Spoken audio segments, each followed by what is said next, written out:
All right, I need your help. My name is Frank, and my job is to try to keep the id away from the Internet of Things, because when they get together like magnets, they create idiots.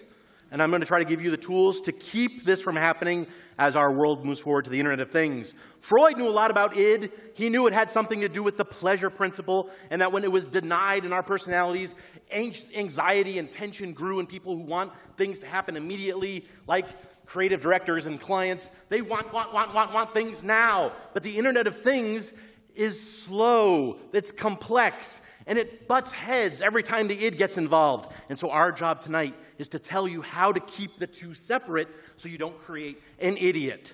So, to get things started, there's a lot of pressure on the IoT with the id out there in the universe saying there's a tidal wave coming.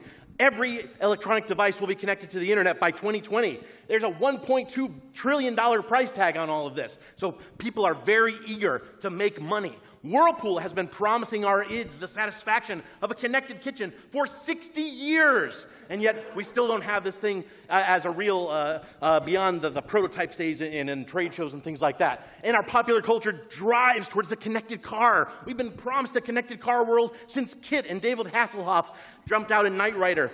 We're ready to connect. Our id wants to do it. But the IoT won't have it. It wants us to step back. It wants to make us be rational. Excuse me, and to get some cough drops. The point is, we need infrastructure. We need hardware, software, and cloud services to tie together this complex network of ideas, but that takes time. And the id does not want to hear about manufacturing rights and PCBs. It wants to move quickly. So when you have clients that are talking about getting something on the Internet of Things, they're trying to make an idiot out of you. They are also trying to make you forget about the importance of software in this hardware landscape. UX and user experience, for those of you who don't know what UX is at the heart of a successful Internet of Things transition. It prevents the IoT from being dumb, and there's never been a better time to be into the Internet of Things. There's all sorts of ways that you can be enticed into this field. There's Indiegogo, there's the IoT list, there's Kickstarter.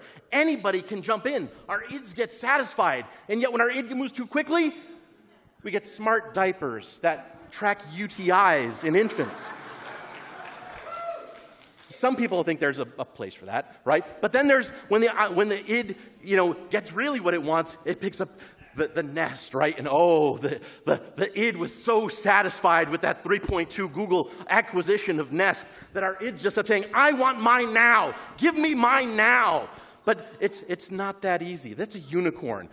These ideas for the Internet of Things start in little micro-financing back rooms, people bootstrapping hardware pieces together with Arduino boards so that they can sort of imagine what the world might be like when their technology meets the marketplace. And don't get me wrong, the id is still out there trying to get you to do things, right? There's tons of accelerators that promise you wealth and appearances on Shark Tank and $50,000. Oh, if I just had $50,000. In the Internet of Things reality, $50,000 doesn't even begin to buy the outfits that the VC people that would be sitting around the table laughing at you when you bring their ideas to the table.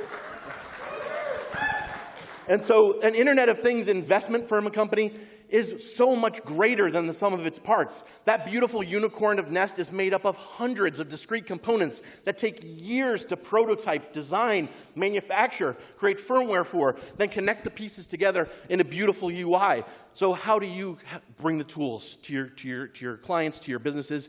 You need a plan, right? You need to keep the id at bay. There's plenty of tools online that help you plan a business, plan a product in a way. That means there might be a client at the end. There might be a marketplace for your idea. And if you decide maybe you want to integrate with partners, be aware that when you deal with large manufacturers for your Internet of Things project, they take months to turn the boat. They are slow-moving objects that if you are a startup, you will get crushed just waiting for them to make a decision. Next, you will have to eventually deal with China. And if you have not yet dealt with China, I'm an American, I'm not dealing with China. You're dealing with China as a startup because you can't afford Americans getting started. Even though your id desires you to work in America, you will be in China before you know it. Anyway, my hope is tonight you've given your IoT dreams some pause, you've got your id in check, and you approach the Internet of Things with a rational business-like objectivity that will hopefully make your startup successful. Thank you.